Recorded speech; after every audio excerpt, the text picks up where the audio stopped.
Llama Bell.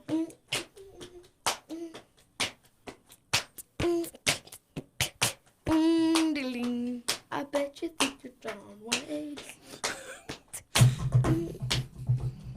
Just give us a bass. And you think you're John Wayne. Showing up, shooting down everybody. Kids, don't say it. Because you're classic in the wrong way. I know the end of the story. Guess what?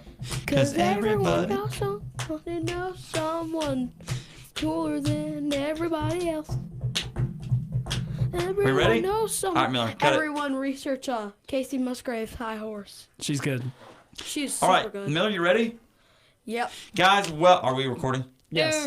Hey, everybody, welcome to a very special segment called Miller's Retro Game Corner. So, Miller, today, what do you want to talk about?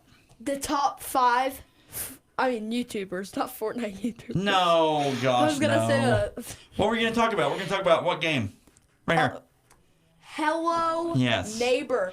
YouTubers Tell people about it that real play quick. Hello Neighbor. Maybe people have never heard of Hello Neighbor. Top number 1, this is my favorite YouTuber channel, FGTV. What's so special about FGTV? They have very good Hello Neighbor channels. Okay, but tell people specifically about FGTV. So typically FGTV is this family. FGTV stands for Family Gaming TV. Yeah, Family Gaming Television. And they made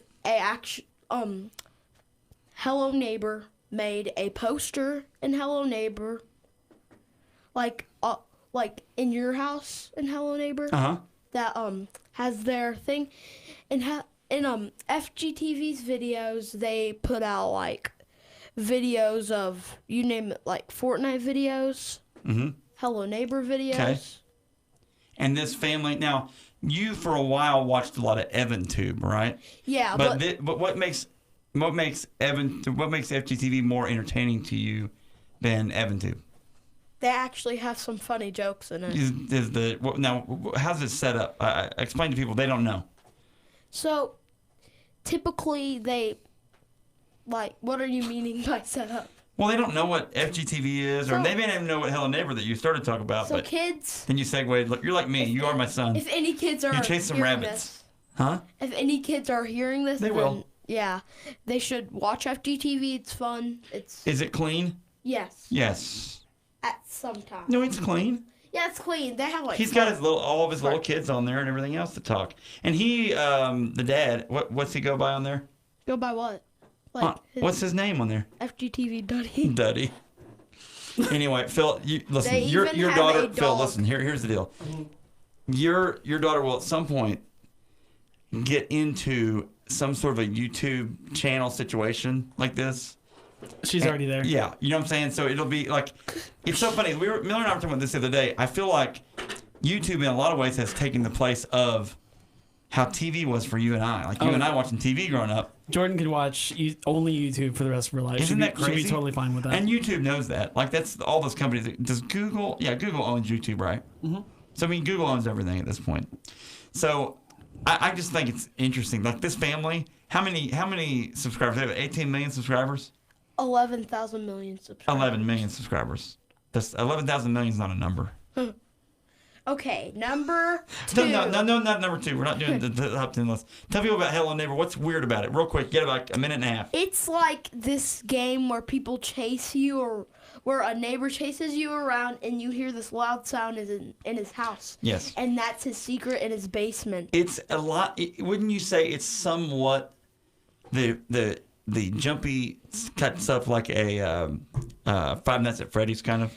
Well, it's like a perspective, like it's a first person perspective. But it's not that scary. Like it's not as scary. Like if kids ever play this game, they might not want to play Alpha 3. For the record, Hello Neighbor release dates on Xbox One was December 8th, 2017.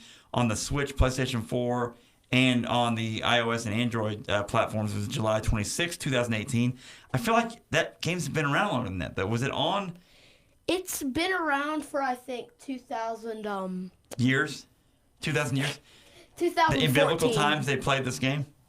2015 is when the Dynamic Pixels website created this thing. The first alpha version of it was September 2016.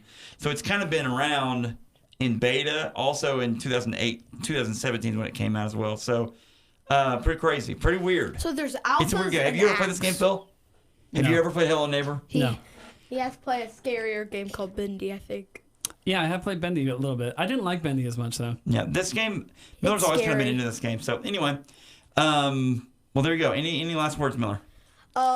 Everyone watch FGTV. Dude, you're sold out on FGTV. I love FGTV. Well, very good. This week on the show, folks, just also, so you know. go to Five Below.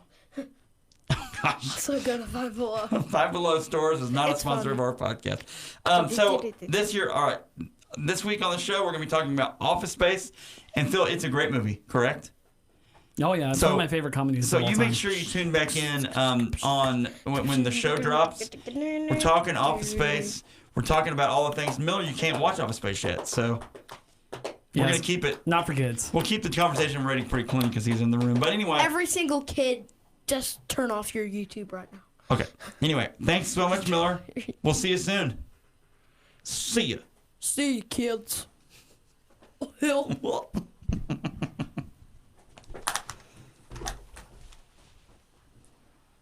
Hello.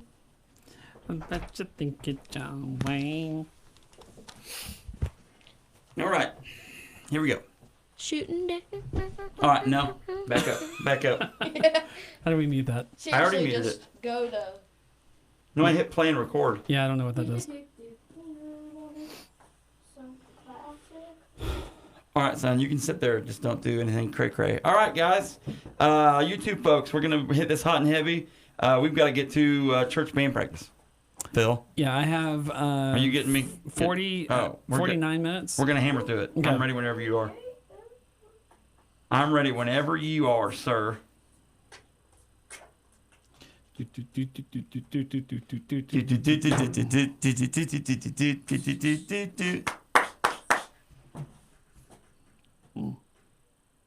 Right. Sure. Kids, don't play Bendy. All right. Stop.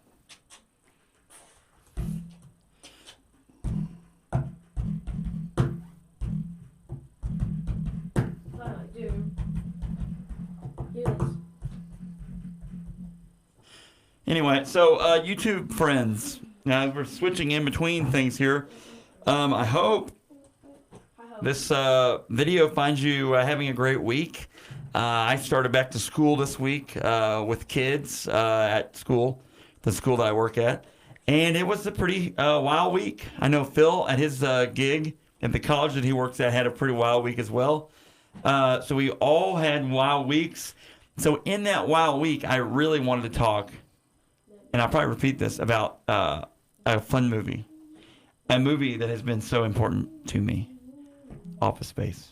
I'm excited about talking about Office Space. I am too. With you. Yeah. I don't know how much you and I have actually ever talked about this movie. I don't think we have.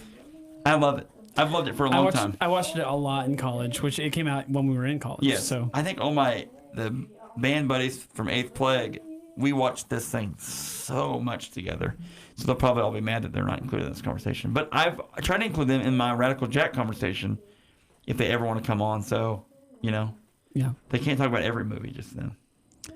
In 3, 2, 1. Welcome to the Horrible Movie Podcast. My name is Jack. Thanks for tuning in and downloading this episode. This week on the show, producer Phil and I are talking about a great movie. Yeah, this is a good movie, not a horrible movie. This is a special treat, and here's why it's a special treat. We have had a pretty long week, Phil. Hold up. Are you hearing the ring now? No. I hear no ring. I hear one. Check. I hear it. You gotta stop making extra noises. I mean, Wow, weird. It's that. Check. 1, 2, check. Who is that? Check. That's weird. Shh. Stop. Huh. It was just that one channel. How's that? Let me make sure I can actually play something. Okay. I can always add them in post, but it's always easier if we don't. Everyone knows someone.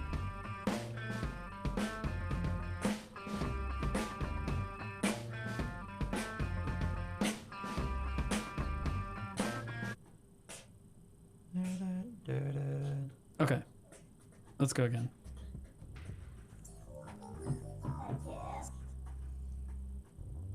Welcome to the Horror Movie Podcast. My name is Jack. Thanks for tuning in and downloading this episode. This week on the Horror Movie Podcast, producer Phil and I are going to be talking about actually a great movie, not a horrible movie, a very special treat. And that special treat is Mike Judge's 1999 classic Office Space. Phil. It is classic now. You and I have never talked about Office Space that much together. I don't know why. We've talked about it more in prep for this show, like just, for like 2 or 3 minutes than we ever have. Isn't that weird? Yeah. We both love this movie. It's one of my favorites. It's one of my favorites as well. And we've had weeks. Phil and I both. The school that I work at, we started back. We had kids at school this week, and so it's a really hectic week. Phil works at a college, and he had a hectic week. And we decided, let's just talk about a movie we love. So if you don't want to hear about Office Space, which is actually a great movie, and you really only wanted to hear about, The Room 2 or something, then, which is not a real movie, but you can imagine. I wish it was. Then I guess don't listen, but you're going to want to listen because, my gosh, Office Space. Milton, Amir Nasa, not gonna work here anymore. And Michael Bolton and the whole crew, Peter, and his neighbor. Now I've not seen this. Hey, Peter, man, check it out. I've not seen this movie in about a decade, probably. But before that, I watched it about 25 times, so I can quote it, but I can't necessarily remember every little scene. Well, let's. So I did watch the first half of the movie last night. Okay, but I've watched it very recently. For about the 15,000th time. I own this movie. Let's talk about this first. Office Space's legacy is interesting because it's a cult classic because it only made back about $2 million in the theater. Like it was a $10 million budget, made $12 million in the theater. Wow. But it's considered a phenomenal movie. Well, I wonder because how many, it's beloved by so many people. I bet a lot of people have bought this movie and rented it. Oh, I own it. I've owned it twice. Yeah. And I streamed it. I probably, like the things you do with movies where, crickets. No. We'll take a caller on line 1. We're going to caller on line 1, Phil. Oh. Well, we'll check back there in a bit. Anyway, so I think the beauty of this movie is its long-term legacy. Isn't it? Yeah, I get what you're saying. Isn't it a little weird that this movie was not huge just because of Jennifer Aniston alone? She was the heavy hitter in this one. Yes, and she is at her, I don't want to say her peak, but Friends have been out for 5 years. Dude, and she is great in this movie. Yeah. She was phenomenal in this movie. Like, in their 5th season, shouldn't that have garnered some push? Yeah, some traffic to the theater for this Maybe one. they didn't it's a little weird. Promote her as I'm top of the charts. I'm saying that hypocritically because I definitely did not see this movie in theaters. So do you think that? Now I need to look at the British Office. When did the British Office come out? Oh, The Office? The Office. I don't know. Let me look it up. Let's look that up. Because I would say this, and it depends on what definitely your response inspired. is. Definitely inspired. Swingline stapler. You know the swingline stapler that Milton wants, that red stapler? Yeah. I've always read this, that Swingline did not make a red stapler. They spray painted like a Boss-Stitch stapler. Because of this, or they spray painted another type of swing line because they wanted a red stapler to really stick out on film, right? Yeah. Well, then after this movie came out, they started making red staplers just because of this movie. You bet they did. which is pretty cool. Yeah, it is cool. When did British Office come out? 2001. So if anything, this movie inspired The Office. I think, and I've always said this, that this movie, there would not be an Office without Office Space. I think it set the tone kind of for that like sarcastic workspace. And we've all worked in places where you work with people that maybe you're listening and you are that person. So maybe you don't get this, but maybe you're not. But most of us have worked with someone who you just are like, they have this character and it's like they're playing some sort of character. It's like on The Office with Dwight Schrute or Ricky Gervais's character on The British Office or Michael Scott on the... Yeah, everyone knows a Dwight or a Michael Scott. Yes, absolutely. And so I have always liked that because places I've worked have always had some sort of character that work the places you work with them. Yeah, and this movie Office Space has a lot of wish fulfillment in it. Like the stuff that especially Peter does in this movie is stuff that we all wish we could do to our jobs. Like just shake a fist and walk out the door type of thing. Yes. And he does that. Yes. And it's very empowering to watch because you're just like, dude, that is awesome. I wish I could do that. And Jennifer Aniston has the same response because she, I guess, flips her boss off, who, by the way, is played by Mike Judge. Oh, I didn't know that. Her boss is Mike Judge. I did not know that. That's funny. Which is really awesome. Well, let's do this. Let's talk about the deets of the movie. It's time. It's time for the deets, the details of the movie. Office Space, directed by Mike Judge. Produced by Daniel Rappaport, who has done King of the Hill as a co-producer. Fast Lane as a producer. He was the producer on The Office Christmas Party. No, the movie Office Christmas Party. Okay. I was like, is that a particular where episode? it's a Jason Bateman movie. Is that right? Isn't he in it? Yes, Jason Bateman stars in it with Olivia Munn. Anyway, so he's done some stuff like that too, very along those lines. Michael Rottenberg, who his filmography includes Encino Man as a executive producer, Son-in-Law as a producer, In the Army Now as a producer, Biodome as a producer. And then after that, he really picked his game up and went to Beverly Hills Ninja, which I love. With Chris Farley. Chris Farley. And then he did Office Space. So he's had some interesting ones. Extract. Have you heard of the movie Extract? No. It came out in 2009. It's a Mike Judge movie as well. Okay. And it's supposed to be a companion piece to the Office Space. Oh, really? It's not near as funny. Okay. Extract's just not near as funny as this. Do you think he struck gold with this? Like, this movie, you're going to get to this, but this movie is based on Milton, which was a SNL short, animated short type of thing that they ran. But that was like in the early 90s. And then like early 90s, almost 10 years later, this movie came out. Yeah, and Stephen Root does a great job of bringing Milton to life. And Stephen Root as an actor is really entertaining to me. Yeah. He's in A Brother Where Art Thou. He was in, it's a radio, what's the name? News Radio? Oh, yeah. Isn't that right? Yeah, he wasn't in Boston Commons. He was in News Radio. Anyway, Stephen Root. Starring a screenplay by Mike Judge, who is a genius, and he is the guy behind King of the Hill and Beavis and Butthead. Yeah, that makes a lot of sense. Pretty awesome. Ron Livingston, who I think is great as Peter. So good. In this movie. Jennifer Aniston, who looks and is great in this movie. And Stephen Root, who again plays Milton. And Gary Cole, who plays Lumber. Yeah, Peter. I'm going to need you to come in on Saturday. Yeah. I'll tell you what. Come in. Go ahead and Sunday also too. come in on Sunday too. Yeah. Well, just not really. Gary Cole is awesome. So good. Gary Cole's awesome. Music by John Frizzell. Now, you stated this earlier when we were eating lunch that you think this soundtrack is the greatest ever. I love it. It's really diverse. Explain to people maybe that are listening in the car and they're bored, so they had to have something to do, so they listen to our show. Explain to them why the Office Space soundtrack makes you say that. So there's some gangster rap in it, which is the last... Straight up, guys. Straight up gangster rap. Like things we cannot say on the radio. Yeah, there's there's some songs in here that you would definitely not expect from like a bunch of white nerdy guys at a software company type of thing. The opening scene with them like listening to music in their cars while they're in traffic is one of the greatest openings to any comedy movie ever. And it features some of that great soundtrack. And then like when it's not like graphic word kind of gangster rap kind of songs, it's just that silly kind of elevator music kind of stuff that plays out in certain scenes, and it's so perfect. So yeah, this is great. 20th Century Fox, 20th Century Fox, really, man, King of the Hill struck gold with Fox, and this movie, again, cult classic level stuff. Release date of February 19th, 1999. February is a dump month for movies, so a lot of times if it's not a romantic movie that comes out around Valentine's Day, studios are just dumping movies that they think, well, we don't expect anything out of this month anyway, so here you go. It did come out that week, huh? Yeah, it came out then, and so then budget of $10 million. An 89-minute runtime, I could have stood for longer on that. Budget of $10 million and a box office of $12.2 million.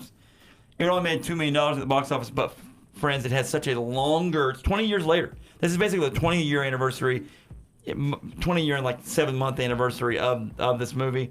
20 years, 6 month, 7 month, whatever, who cares, of this movie. And it's still around, still kicking, still talking. If it's on TV, which it's only really on Comedy Central. Yeah, this movie's really easy to watch. It's easy to watch. To find, sorry, I should say. If it's on, I'm watching that thing. So I told you this, but we'll tell the folks at home. At my new job, which I just started a few months ago, I've been getting to know the guys and kind of getting to know each other's senses of humor. One thing that we all have in common, there's a lot of things that we all have in common, but we have quoted this movie so much over the last couple months. And 20 years later, there's one of the guys that I work with is in his 20s. Like he's in his mid-20s.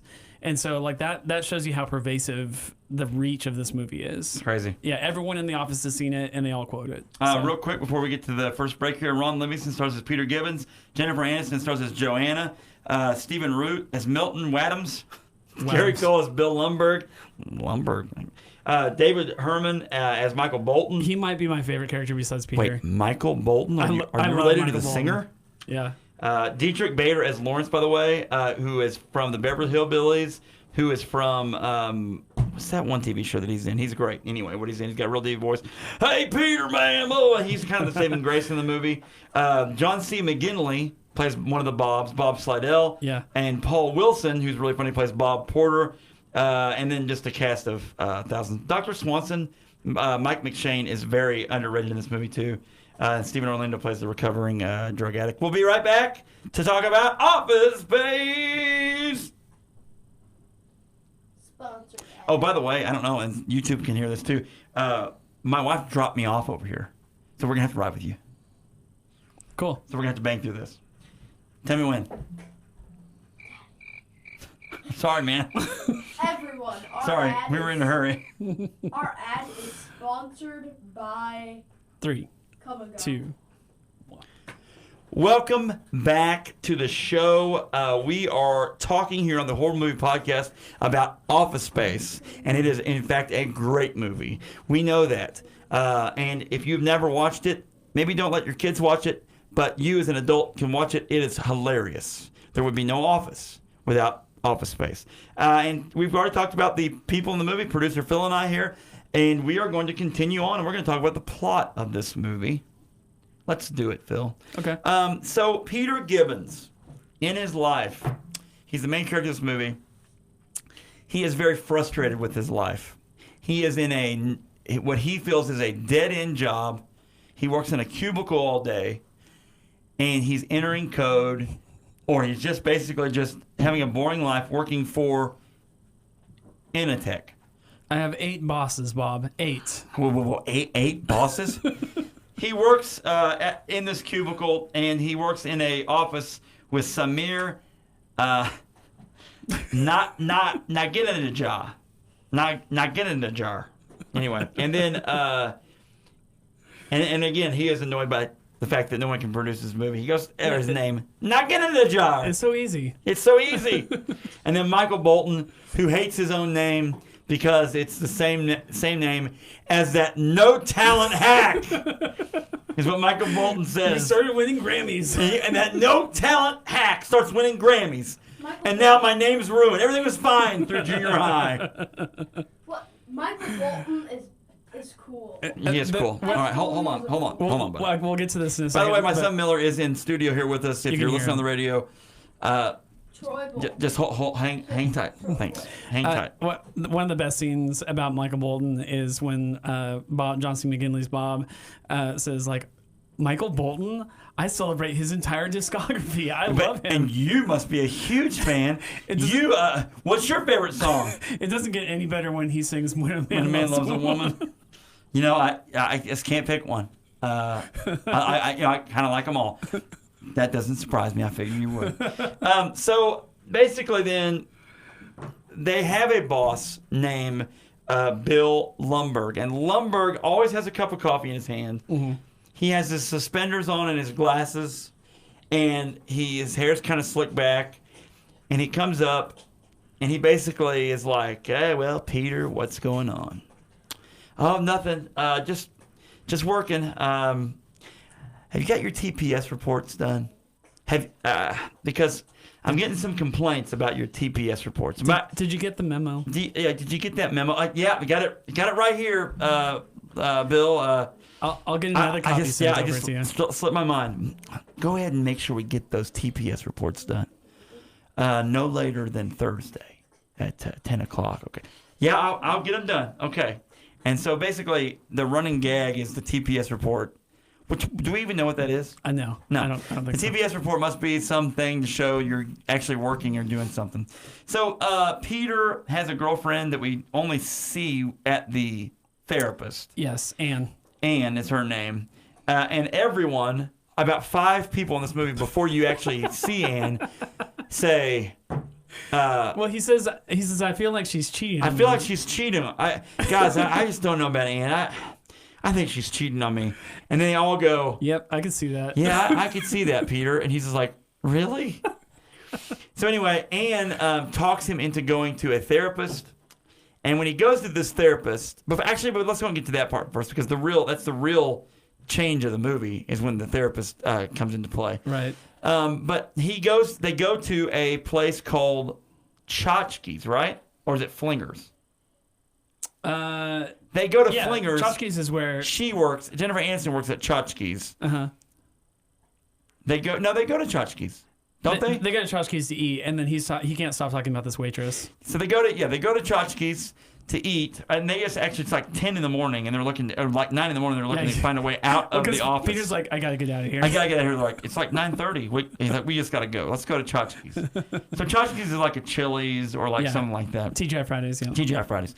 So they go in, and who is it though? Oh, what's his face? The what's the guy's name? Brian. Brian is the guy's name. Yes. That's the employee of the month. Employee of the month type guy. And he goes, "Hey guys, can I introduce some shrimp poppers or some fajita shooters?" Which one are fajita shooters? Anyway, no, it's just coffee. We just want some coffee. So they sit down. "Okay, guys, gotcha." And so he's got his suspenders on. He's got a bunch of buttons on, and he looks across, and then Peter goes, "Hey guys, there's that waitress I was talking about. It's Jennifer Aniston." And it's kind of like that. She's just so pretty. I'm going out with Anne. I don't think I can talk to her. Man, and that's when he talks about he thinks Anne's cheating on her, and they're all like, "Yeah, man, you're probably right." Anyway, so then they walk back to their office, and what's the guy's name that comes after him? I said his name earlier. So good. Oh yeah. We gotta find his name because he deserves. He's the guy that comes up with the jump to conclusions, man. Not Bob Porter, not Bob Slidell. Nina Bryan, Drew, not Drew. Gosh, Steve, Mike Judge, Jack Betts, no. Lumberg. Simkowski. They call him by his last name, Richard Simkowski. Reel, and it's Tom.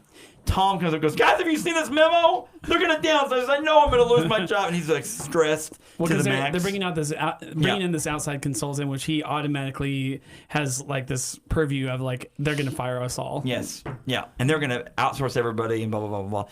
So, they have this conversation, and then they're we can't skip over the jump to conclusions. No, that's what we're going to get to. They finally get back to the office, and they sit down around their cubicle, one of their cubicles, and he's like, "Oh, guys, these guys, I just wish I could just have $1 million, come up with an idea that would make me $1 million. You know, the guy that made the pet rock, he made $1 million. He came up with a pet rock," and then Michael Bolton's like, "Pet rock, $1 million? He made $1 million. He did. I came up with an idea like that once. And they're like, and they all look at each other like, oh, again, great. What is it? What is it, Tom? Okay, I'll tell you. It's a jump to conclusions mat. It's a mat. You put it on your floor, and it has all these conclusions on it, and you jump to the conclusion. Get it? And the best line is from Michael Bolton. He's just like, that is the worst idea I've ever heard of. This is horrible. Some goes, this is horrible. So then they realize, he goes, I just know Lundberg's going to ask me to work this weekend. Oh, yeah. I just know he's going to ask me to work this weekend. And then he goes home that night, and he tells that to his neighbor. You find out, you meet his neighbor, Lawrence. And Lawrence is a blue-collar, working construction type guy. If you've seen the Drew Carey show, he's one of the main, that's the show he's on, Drew cast, Carey. Yeah. Diedrich Bader is his name, and he's really good. He's like, hey, Peter, man, come over here, and blah, blah, blah, blah. And so he's like, oh, I forgot about Brian at Tchotchke's goes, sounds like someone's got a case of the Mondays. Yeah. Which is one of the best quotes ever from Office Space. That was the second time he heard it because the secretary also says that to him. Yeah. And then, who, by the way, like every shot of this movie, by the way, that's in the office, has this sound in the background. Inatech, 1 moment, please. Inatech, 1 moment, Just please. a moment. Just a moment, please. Inatech, just a moment, please. It's on repeat. Over and over and over. Anyway, and she also tells him, man, Peter, sounds like someone's got a case of the Mondays. Anyway, so he tells Lawrence, his neighbor, I just know that Lundberg's going to ask me to come in this weekend and work. He goes, just skip out, man. Just skip out 10 minutes early. Just slip out of there. No one will even know. And then turn your machine off at home, and you're home free. And he's like, I'm going to do it. So like, that's a great idea. Then segue to the next day at the end of the day. And he looks up from his cubicle like a gopher or something out of a hole. He looks up. The music gets really serious, like it's turned into a horror movie at this point. He looks up and he sees Lundberg all the way across, and he realizes I gotta get out of here. So Lundberg's starting to come out of his office and move. So he tries to download his files or whatever he's doing. Yeah, that's a super old Mac, by the way. Because it had to download files. Yeah, it's an old Macintosh. Really old Macintosh. And so it's downloading. He's like, come on. Have you ever done that with something that's saving? Yes. Like trying to hurry it up? Yeah, come on. And be like, come on. Anyway, and he gets up and he realizes it and he finally saves and he stands up, turns around and walks, and Lundberg goes, hey, Peter. Yeah. What's going on? Oh, well, just looking to finish up today. He's like, yeah, well, I'm going to need you to come in, I don't know, about 9 o'clock tomorrow morning. Yeah, had to do some downsizing, so we've got to make up some paperwork. Some catch up to do, yeah. Which is funny that they downsized and now someone else has to make up the difference. And then and he's like, yeah, also, I'm going to need you to come in on Sunday, too. Yeah. How horrible would that be? Right? 7 days a week, man. Dude, some people are working that like that, huh? Yeah. God bless you if you're listening to this and you work 7 days a week. Maybe you're an over-the-road trucker and you're just trying to bring home money for your family. Maybe you're a mom working like 3 jobs, trying to provide for your family. God bless you for you doing that for them. Peter at Inatech had to work 7 days that 1 week. You're working 7 days all the time. Yeah, Peter's fictional though. Yeah, you are real. You're listening to this. You're real. All right. Anyway, so they basically then he's mad. Anne has talked him into his girlfriend Anne, who we've not met quite yet. Now we're getting ready to talks him into going to the therapist because he's been so depressed. Hypnotherapist. Yes. And the hypnotherapist is played by Dr. Swanson is the guy that plays him, and he's a bigger guy, and I've seen him in some other stuff. He's on one episode of Seinfeld that I remember, and he is he puts a hex on Kramer.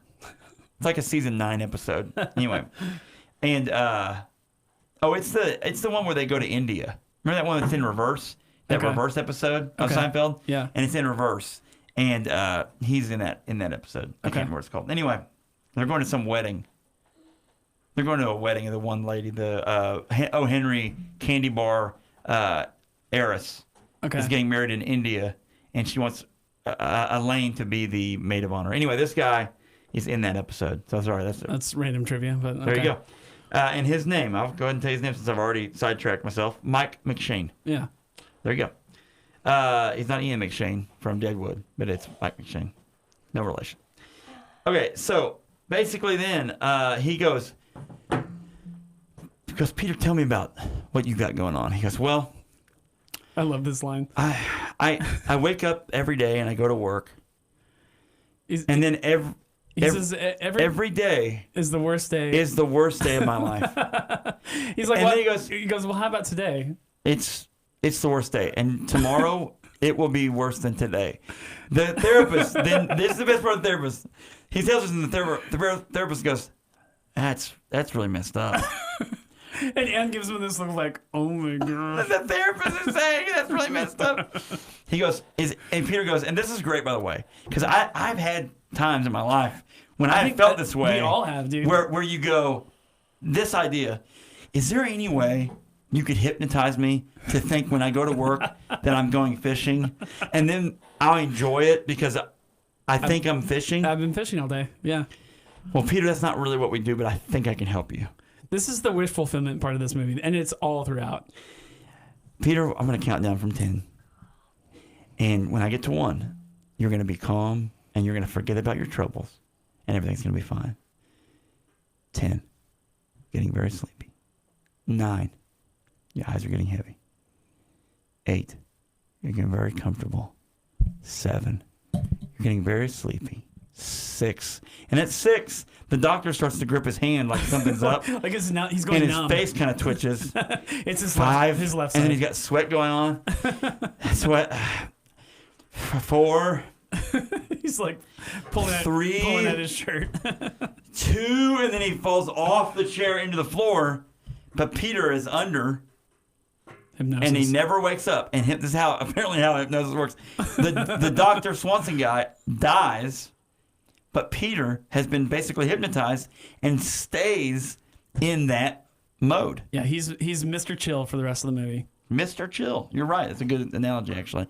And he basically, at least for the majority of the movie, you needed this kind of change in the plot. I know we're not going to get like too crazy and serious on this movie because after all, this movie is really just silly. It is silly.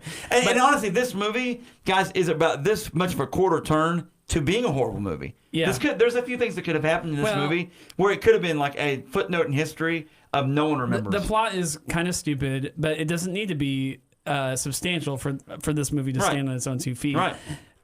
Its success is not in the plot, but it's in the humor, like just the funny scenes and the things they say, and the characters. The characters are ridiculous. But at this point, like you need something like this in the movie to happen because otherwise it's just going to be like, really depressing doldrums the whole time. You need his character to do this like flip. Super. Yeah. Yeah. Well, there's the flip. He is. Next thing you see is him in bed. It's Saturday morning, and his alarm goes off. Beep beep beep beep. He just turns it off. Mm-hmm. The phone rings. It goes to message. Peter, what's going on? This is Bill Lumberg here. Yeah, I just wanted to make sure you knew there's a regular work day. Starts at 9. Just go ahead and come on in. It's Saturday, but just a regular work day. And then beep. Yeah, Peter Lumberg here. Beep. Yep, Bill Lumberg here. Just wondering where you're at. And the phone rings. Beep. Peter, where are you? Your work called me. Blah blah blah blah blah. And it's his girlfriend Anne. Beep. What's going on with you? Why did you act like that last night? Beep. And then it rings again. Peter wakes up. He picks it up and it's Anne. And she goes, "What are you doing? You're supposed to be at work today." And he was like, "Oh, I just didn't really feel like going." What? You have to go. Then you laid around on the floor whenever Dr. Swanson died. What's wrong with you? I don't know. I didn't feel like going into work today. What? And then he just hangs up the phone on her. She calls back and then she's like, "We're through, blah, blah, blah, blah." Oh yeah, and I cheated, and I've been cheating on you, which is a fulfillment of the beginning of the movie when everyone was telling me she was cheating on. Anyway, so from that point on, he's just Mr. Chill. Yeah. He goes into work, right? And they've been doing all these interviews. He skipped out on Saturday. He goes in on Monday for work. Yeah. But he rolls in like jeans and like, not a Hawaiian shirt, but like an unbuttoned shirt with a T-shirt underneath of it, and just walks in. He just doesn't care anymore. He doesn't care anymore. And he walks in, and they're like... I think one of the things that had to happen pretty quickly after this in the plot is that they had to do something to make his character not get fired. Because, like, in any other circumstance, like... Bill Lumberg would have called him in his office and he would have been fired. He just would have been on the chopping block. So one of the very first things when he comes into work is he's scheduled for that meeting. With the Bobs. He goes right into the meeting with the Bobs. Well, Michael and Samir go, where were you at this weekend? You're supposed to work this weekend. Yeah. I just didn't feel like coming in. What? How's that an option, And he's like... why are you late today? You've got your meeting with the Bobs today. He's like, what? That's today? Oh, okay. Well. And then he just like waltzes in there. Yeah. Okay, let's do this. Yeah. So he goes in there, and then he's like, well, let's go in there. And so they're sitting in there, and they're like, well, the next guy. Before he gets in there, the next guy is Peter. What's his last name? Gibbons. It's Peter Gibbons here. He's supposed to come in next. I don't know where he's at. So he comes in, and he just walks right over to the water, pours himself a glass of water, and they're like, are you Peter Gibbons? He's like, yeah, I'm Peter Gibbons. And they're like, he answers, I'm Bob Slidell, and I'm Bob Porter. Bob. So he sits down, and they basically like, so what do you say that you do here? Well, I input code, and I just basically do that all day. Really. I do about 15 minutes of actual work. I do about 15 minutes of actual work. 15 minutes of actual work? Explain this. Well, I show up and about 9, and then I log into my computer. And then after about 15 minutes of sitting there, I just kind of zone out for another 7 or 8 hours. We'll talk more about this when we come back. Our sponsor is by... Gotta keep pounding it out. Pounding it out. Yeah, I need to leave in 17 minutes. We got it, man. Hey, we're really close now. Our sponsor is by IC. Welcome back to the show. Here we go. We are talking Peter Gibbons. We're talking Office Space. We're talking with producer Phil about a great movie this week, Office Space. Peter Gibbons comes back in, has his meeting with the Bobs. They are looking to slash jobs. They're basically like, well, Peter, tell us about your day. Well, I come in and log into my computer, and then I just kind of stare at the screen for about 15 minutes. And then after that, I zone out for the next 5 or so hours, or thereabouts, before lunch. Whoa. Well, he's like, there's not really much incentive because I've got, 6 bosses directly over me. and they're like, whoa, 6 bosses? 8, but yeah. 8 bosses. 8 bosses, yeah, Bob. 8 bosses. And, if I sell some product, it really doesn't matter because it's not like there's any, bonus for me for selling product. He basically says, at one point he says, my main incentive is just not to get fired, which basically means that your employees at this place are basically going to do as little as possible, just whatever is just a little bit above firing. And so they're like, man, this guy's got some chops. Like he's management material. He's got it. He has upper management material written all over him. So they're having their quality control. My favorite of all the meetings with the Bobs is with Tom, who was worried about getting fired. Yeah. And Tom comes into this meeting. So good. And they're like, so Tom, what? Tom, tell us about yourself. Well, I take the orders from the customers, and then I give them to the programmers, and then I take the orders from the customers to the programmers. So you're the middleman? Well, no, I mean I have customer service, so you physically take the forms from the yes. Well, not exactly. But and they're like, so what would you say you actually do here, Tom? I told you what I do here. I work with the customers. The programmers are the customers. The programmers don't have people skills. I have people skills. Can't you see that? Anyway, so what is wrong with you people? What's wrong with you people? You know he's gonna get fired. And then Milton, like, it's so. So they actually, I think they show a brief interview with Milton. His name's Dom, by the way. That's where my confusion's at. Okay. Dom Portwood is that guy's name. Okay. They basically find this like loophole where Milton was fired like 8 years ago or something like that. Well, we came across this here. It's Milton Wadhams.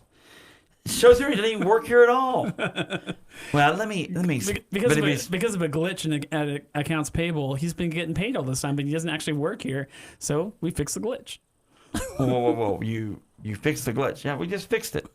So he won't be getting a check this month. It'll work itself out naturally.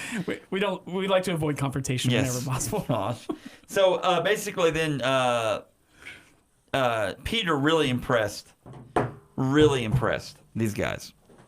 And they basically think he should be upper management material. They call in Bill Lumberg and they're like, "Well, Bill, let's talk about some of the layoffs we've got so far. Let's see, Michael Bolton, he's gone.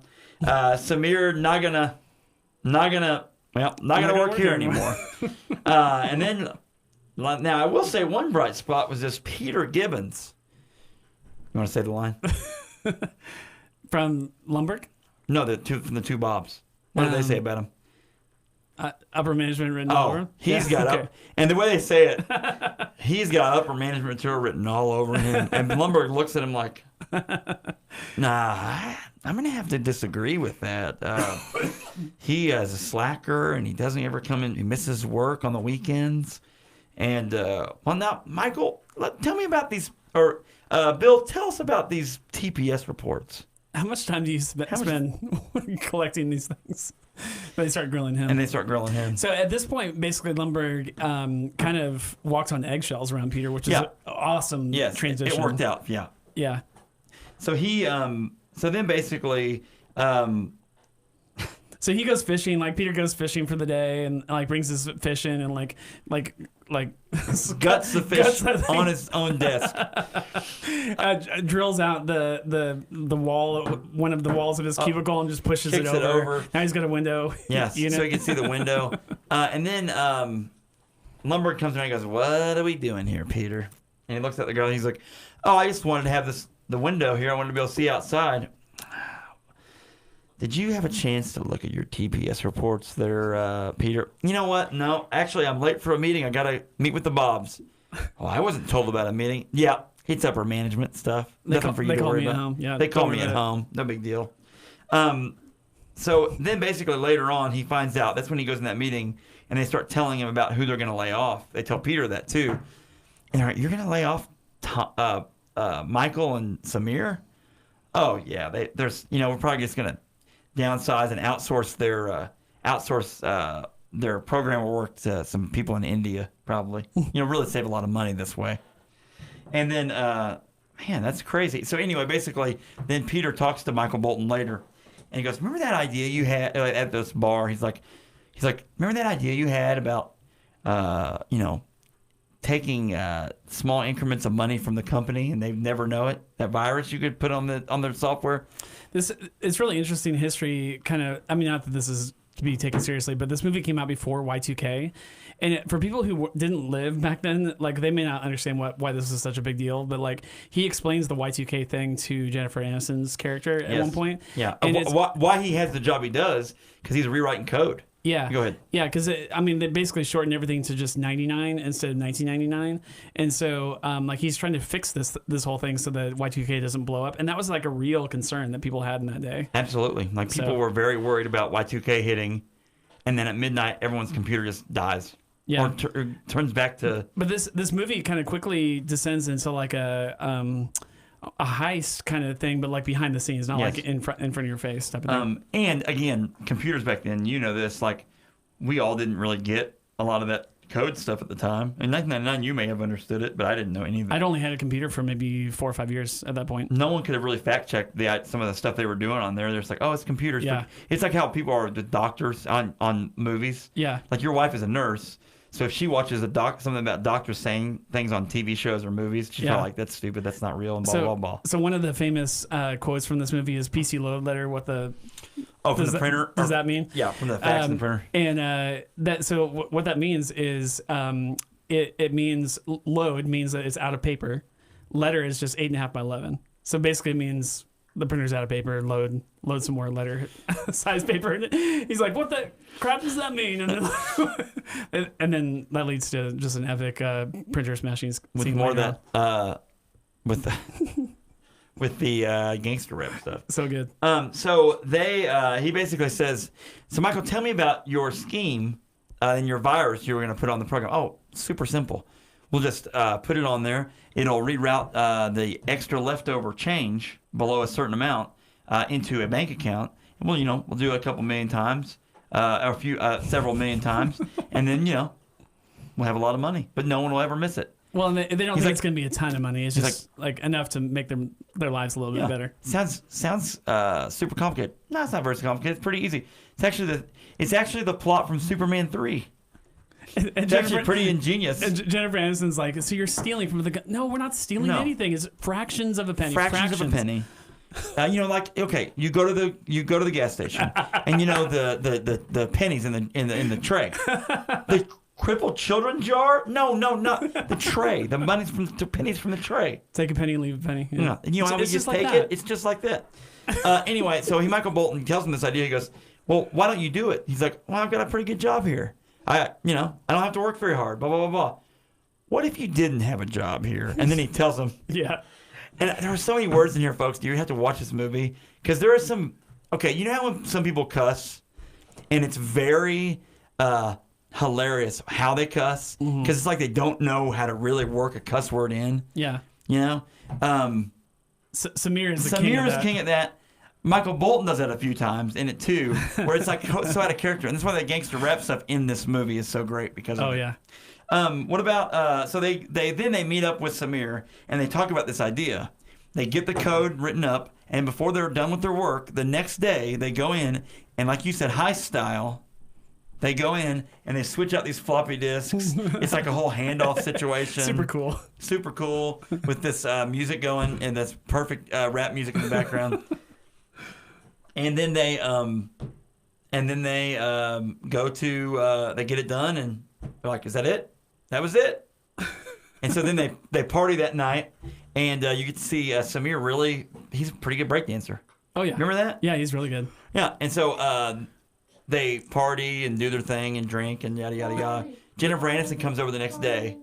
This is Jennifer Aniston comes over the next day. This is at the party where they're celebrating his car accident? No, this is their individual. Gotcha. The three of them just partying. Okay, that's right. Because we haven't got to the car accident yet. That's right. I forgot about that. So they go and they they go to they party. Jennifer Aniston comes over the next day. She goes, what were you guys partying about? Oh, we're just celebrating. Well, what were you celebrating? We're excited, we're worked up. You know how women can really get to the bottom of something? They interrogate you like your wife interrogates you, girlfriend or whatever, and you can't lie to them for very long. So anyway, he breaks down. So they're in the car next, and he's explaining this thing, and that's where the pennies from the jar for the crippled children? No, the tray at the gas station. Anyway, so then they're on their way in the car. They're on their way to Tom's or Dom. Is it Dom or Tom? I don't know. I get them mixed up. His party. So and he's having a party, and what you didn't know from before I skip this part, Drew, who's I'm trying to think how to describe Drew, the blonde guy from The Office, with the I don't want to say there's a letter, there's a vowel, and it's a circle.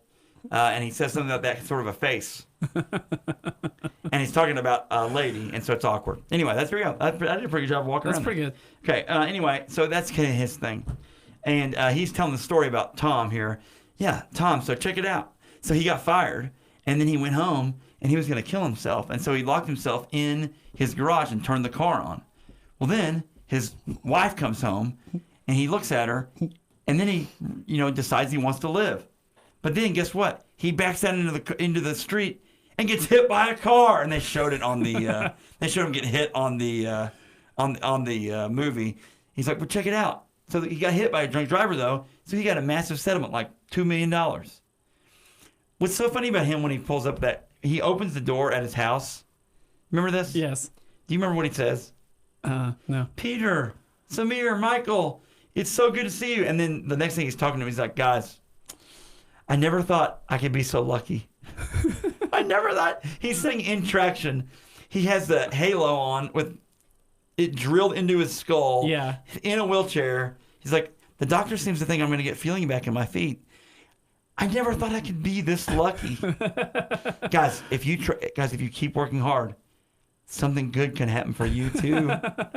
Anyway, so then they're asking, they're worried about going to prison because Peter has been told what for basically by Jennifer Aniston, how this is wrong and you've got to admit or whatever.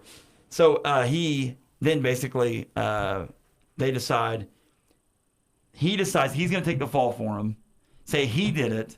He writes a letter and slides it under Lumberg's door, right? And I always thought it was really funny when he reneges on it a little bit because he's like he's going to reach into the door and he can't open it up. And then you find out the next day that door was open. Yeah. Because Milton shows up the next day. He's like, I did not receive my paycheck from the this week. I'm looking for my paycheck. I'm looking for Mr. Lumberg. Milton, go down to your office. Go down to your desk. Mr. Lumberg is not in today. Anyway, it's like, okay. And he walks around her, goes in the door, and then apparently steals a stapler. Actually, no, the staplers are when it gets fired because he doesn't take it. Anyway, he lights the... he claimed it throughout the movie, by the way. I'll burn this place to the ground. He called it every second. It's so funny. You can't understand because he mumbled. He had been moved. Milton had been moved from the main floor to a tighter cubicle with a bunch of storage in it into the basement. He goes, I killed a cockroach. It was a huge cockroach, but I killed it with my shoe. Anyway. This character is so good. There you go. So he burns Initech to the ground. It burns the letter, and it burns all his computers too. And this is a time before internet would have linked all these things together. So did it essentially burn? This is the problem. Is that those computers, if it was dealing with money, would have been connected to a bank somewhere, and there would still be bank code, right? Yeah, they were definitely running a network, or else they wouldn't have been able to shave off fractions of a penny. But anyway. So do you think... You can't think too hard about this movie. That is true. That is true.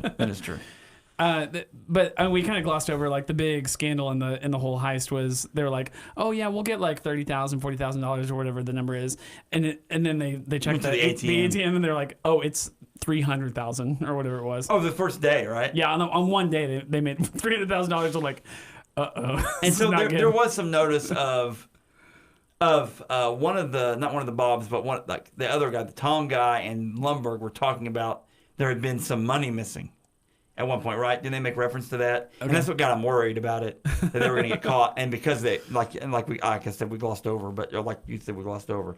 Anyway, so check that out. Does he end up with Aniston at the end? I can't remember. Does she ever come back in? She ends up coming back in, I think, yes. He says it at the end because he shows up to basically face the music that morning. Yeah. Because he put that thing under the desk. I'm going to turn myself in and blah, blah, blah, blah, blah. He shows up and he rolls up and the whole place is on fire. And he has a big smile on his face. Yeah, yeah. Then you segue, after the fire, him working at a construction site with Dietrich Bader's character, Lawrence. Uh-huh. And he's happy. And Michael Bolton and Samir are working in another tech company.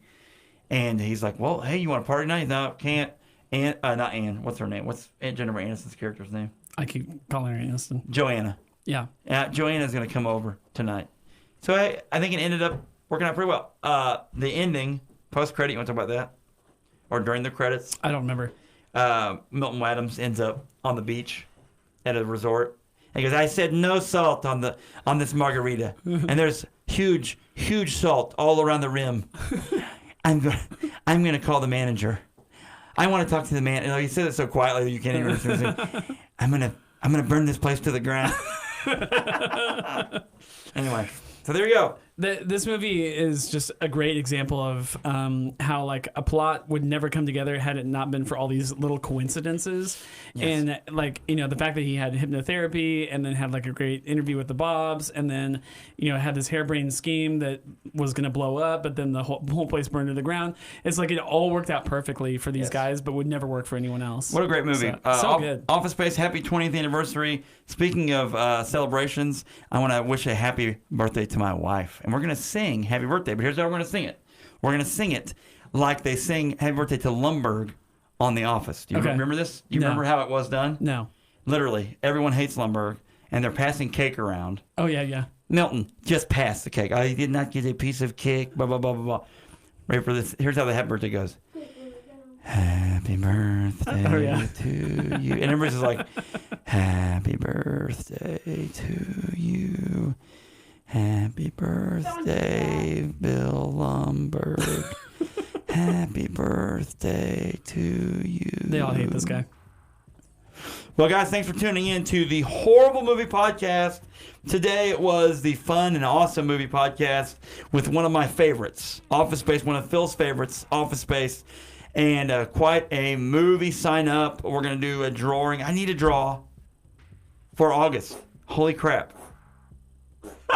We'll draw for August soon enough. See you soon. Bye-bye. Sponsored by the Horrible Movie Podcast. XPO Logistics. Just remember, Jack, is it good for the company? Yeah, I know. Oh, we didn't say about that. Yeah. There, the sign above. Is it good for the company? YouTube, thanks for tuning in. You rock. We got to get Phil and me and Miller time to band practice. See you soon.